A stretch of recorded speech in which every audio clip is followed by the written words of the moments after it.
Welcome back. Today we're going to take a look at another horrible case with you. In most cases, addiction is not a sentence, and many former alcoholics, for example, overcome their addiction, return to normal life, build families, and help others with similar problems to overcome the crisis. This is how the story of a young woman named Nicole Pitts began, who seemed to have a whole bright life ahead of her. Before going into details, we would like to inform you that we are committed to using a significant portion of our channel income to support the victims of these crimes and their families. Your support not only helps us continue our work, but also makes a tangible difference in their lives. Please like, share, and subscribe for this good cause. Let's get back to the story. The investigation in this difficult case lasted 6 years before the main suspect in the murder was in the dock, and another year it took to prove in court his guilt and send the criminal to prison for as long as possible. At first glance, this crime seemed perfectly planned and thought out down to the last detail, and the criminal himself, for many years, believed in his impunity and lived a full life, believing that he would never be brought to justice. But it was the little things and details, which the investigation collected in bits and pieces over the years, that helped to put the puzzle together. Now let's try to make sense of this convoluted story from the beginning. Who is Nicole Pitts?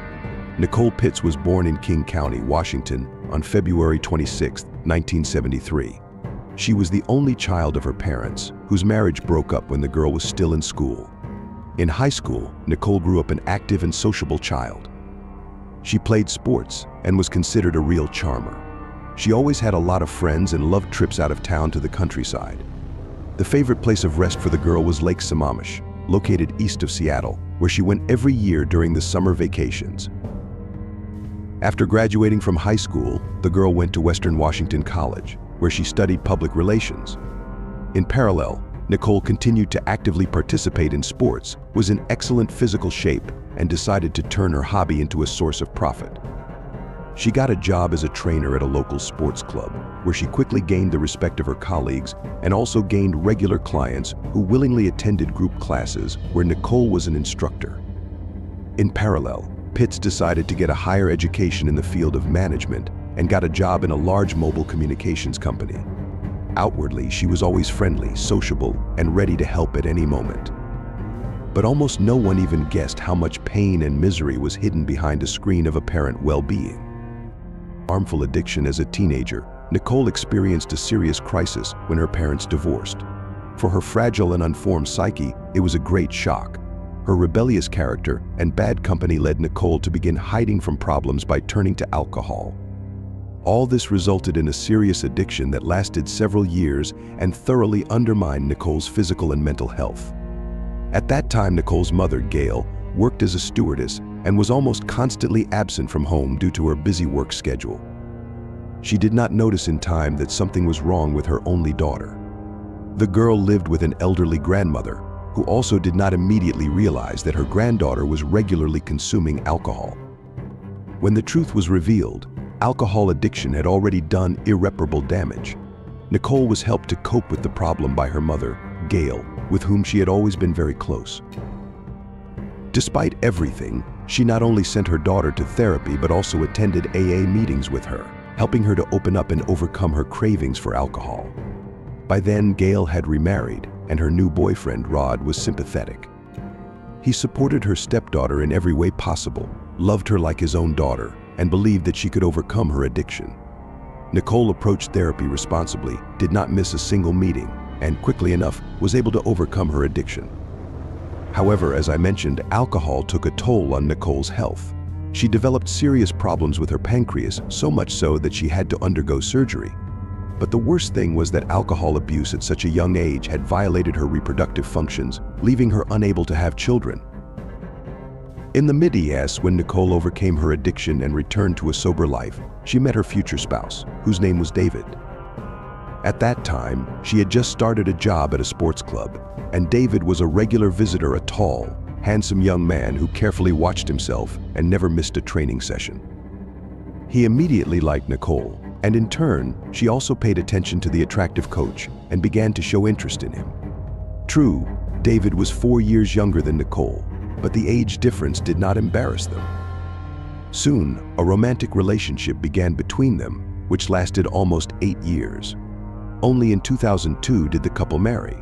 They arranged a beautiful but modest wedding ceremony in Hawaii, to which only their closest people were invited. After the wedding, the newlyweds settled in the quiet town of Linwood in Washington state, where they bought their own house and gradually settled down. Nicole was a very sociable and friendly young woman. She quickly made friends and also developed good relationships with all the neighbors. She simply adored animals and had several dogs. Since she could not have children, she gave all her unspent maternal love to her pets. According to neighbors' memories, David and Nicole looked like the perfect married couple. They were practically inseparable, often walking their dogs together and just glowing with happiness. Nicole loved to cook and was very good at it. She pampered her spouse with delicious home-cooked food and liked to surprise guests with her culinary skills. In 2006, just a few days before her 33rd birthday, Nicole mysteriously disappeared. On that day, for the first time, she did not come to the AA Society meeting, where she was the leader and inspirer of the group. Since this had never happened before, the other members of the group thought she had relapsed after almost 9 years of sobriety. Nicole also didn't show up for work that day, which worried her co-workers. In the evening, the alarm was sounded by Gail, who couldn't contact her daughter all day, which had never happened before. She called David to find out what had happened, but her son-in-law replied that he couldn't reach his spouse either. According to her husband, he and Nicole had had a bit of a fight the day before. So when he tried to call her the next day, and she didn't answer the phone, he assumed that Nicole was still mad at him. It was for this reason that David didn't start looking for Nicole right away, but waited until the evening to ask his wife for forgiveness. When Nicole did not come home that evening and her phone remained unanswered, the family decided to go to the police. However, their application was not immediately accepted. Since the missing person was an adult and less than a day had passed since her disappearance, the police said there was no cause for concern. For this reason, the search did not begin until the evening of the second day. Since Nicole had never shown up and her phone was unavailable, the police decided to start the search from the place where Nicole was last seen, namely, from her and David's house. However, no clues or anything unusual could be found there that would indicate that Nicole had been kidnapped or that anything had happened to her in that room. Additionally, Nicole was missing along with her personal automobile, which suggested that she had simply left and decided not to return. From here arose the first version: the young woman, after a family quarrel with her husband, might have decided to leave him or teach him a lesson by making him worry. The second version was voiced by Nicole's friends from a support group for people with alcohol addiction. They suggested that Nicole might have snapped after years of abstinence and sobriety. Supporting this hypothesis was the fact that recently she had been taking strong painkillers, which were prescribed for a back injury. Nicole often exceeded her prescribed dosage and may have at some point switched from medication to alcohol. The third and worst version was that Nicole did not return or give any news because she was no longer alive. Despite this, her family members refused to believe the worst and hoped for the best. Her mother and stepfather did not wait for the police to complete their search and began looking for Nicole themselves. They appealed to the public through social networks, asking for help in the search and requesting any relevant information about their daughter's whereabouts. They also took the first flight to Linwood, where they began searching for their daughter on their own, putting up flyers with her photos and asking people who knew her personally. The police searched not only for Nicole but also for her car, trying to establish which route it had traveled on that fateful day. As the search continued, the hope of finding Nicole alive began to fade. The worst assumptions were confirmed a few days later when a man going for a morning jog in a local park came across the body of a young woman. That day, he had decided to take a shortcut through an unpopular and neglected area rather than his usual route. There, he noticed something strange in the shrubbery and, upon closer inspection, realized it was a badly mutilated naked female body. Information about the terrible find was immediately transferred to the police and forensic experts who arrived on the scene. They suggested that the crime may have involved violence, as the body was unclothed and showed signs of severe beating, with numerous bruises, abrasions, and contusions. Beforehand, the cause of death was asphyxiation. Nicole was strangled with her bare hands. It was a truly gruesome picture. As the car of the victim was still not found, investigators assumed that the main motive of the crime was theft. but the attacker decided to eliminate a witness. Since it was a young woman, she may also have been abused. The police immediately assumed that the body found belonged to Nicole Pitts, who had disappeared a few days ago and was being searched for all over the city. However, she had yet to be identified by her family. When Gail saw her daughter's body in the morgue, she lost her senses. The mother needed medical help. Her husband, Rod, was also affected by grief, but the reaction of the widowed spouse seemed a little strange. David did not look depressed at all, and his emotions seemed somewhat faked. However, no one paid much attention to it because everyone experiences tragedy in his own way. While the search for the vehicle was underway, the police still believed that the car was the main target of the attacker and that the traces of the killer should be sought inside the car.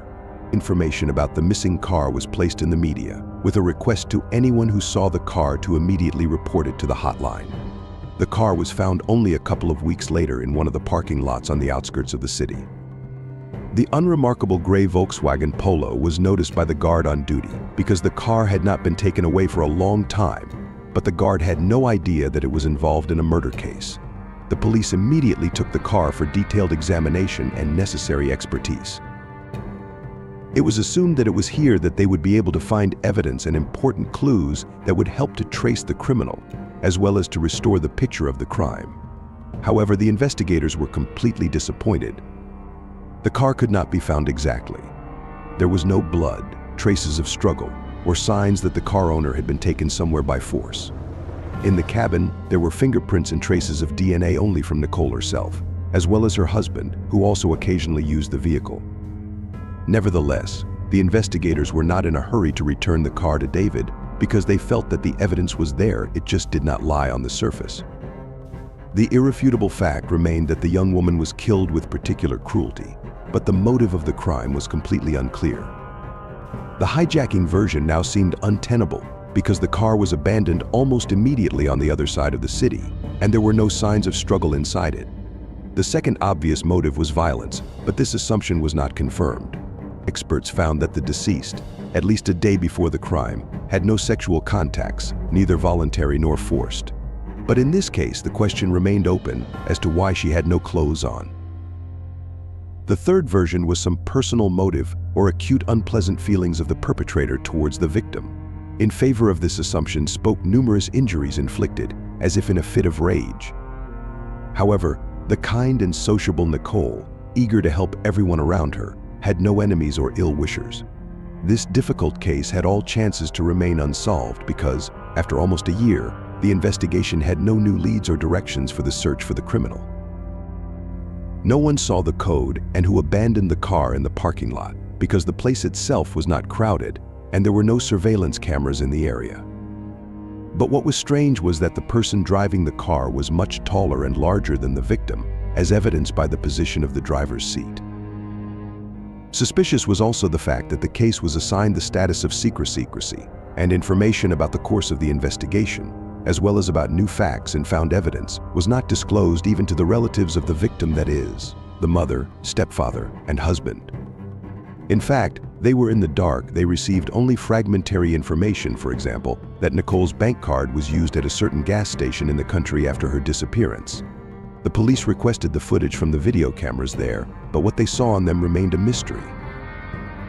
Nicole's parents, despairing that there were no results and their daughter's killer was still at large, decided to conduct an independent investigation on their own. To do this, they hired a private detective to gather all the information and verify some of their guesses, and announced a reward of $10,000 for those who provided any useful information on the subject. The reward was later increased to $35,000, but it still didn't help move the case forward. David only showed interest in the investigation for the first 6 months, but after that he gradually withdrew, stopped communicating with his mother-in-law and father-in-law, and soon remarried and had an heir. For Gail, this news was a heavy blow because her daughter could not have children, and David constantly reproached his wife for this. The grief-stricken mother repeatedly suggested that the culprit could be her son-in-law, but many believed that in her case it was mere resentment, and the police seemed not to consider such a version at all. An unexpected twist in the case came when, 6 years after the crime, it was revealed that David had been taken into custody as the prime suspect in the case. For most people who followed the investigation, such a turn was a complete surprise, but not for Nicole's family and friends, who from the beginning suspected him and openly talked about it. During the long years of investigation, they seemed disappointed in justice, but now justice had been served. David himself, who by that time had changed his place of residence and stopped contact with his first wife's family, was discouraged when the handcuffs were snapped on his wrists. He thought that the case had long been closed and no one was looking for the criminal. He categorically denied his guilt and even agreed to take a lie detector test, which he failed miserably.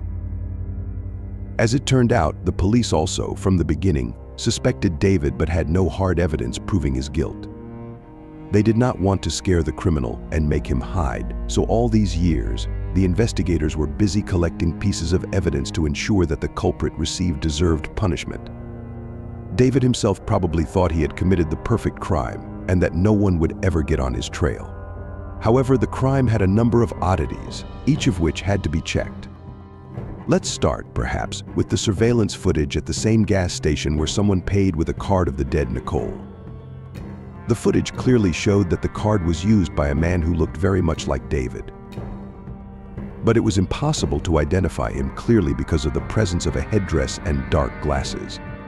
Despite the fact that this recording could not be considered incontrovertible evidence, it was still included in the case file.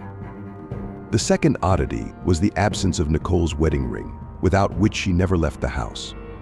At first, everyone thought that the jewelry was stolen by the criminal, but during the search in the victim's house, the ring was found in a box on the dressing table. In addition, experts and criminalists, during the examination of the body, found in Nicole's mouth a special dental mouth guard, which she used during sleep to prevent bruxism teeth grinding. Nicole had been prescribed this device shortly before the tragedy because she was experiencing uncontrollable spasms of her masticatory muscles due to nervousness, which in turn led to the erosion of enamel and chipping of teeth.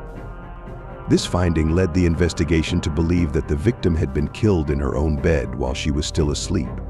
This explained the lack of clothing on her and the fact that the body was completely clean and there were no signs of resistance. There was also no trace of makeup on Nicole's face, which she always carefully applied before leaving the house. About the mouth guard, David could simply have forgotten because his wife began to use it recently. In addition, experts studied in detail and assessed the position of the driver's seat in the found car, finding that the anthropometric data of the last person who sat behind the wheel coincided with the data of the spouse of the murdered. In addition, in the car, as already mentioned, were found fingerprints of only David and Nicole. If a third person had been in the cabin, there would have been found traces of him. If he erased them, then he would have also erased traces and prints of the car's owners. One more important discovery was made thanks to the rapid development of technology. The perpetrator, after his crime, in an attempt to confuse the investigation, several times used the victim's phone in different parts of the city, but in the same places and at the same time, there was a signal from David's phone. As it turned out, David also had a motive. In this perfect-looking family, a serious crisis was long overdue. While Nicole was studying hard, working 2 jobs, and helping people cope with their addiction, her husband led an idle lifestyle.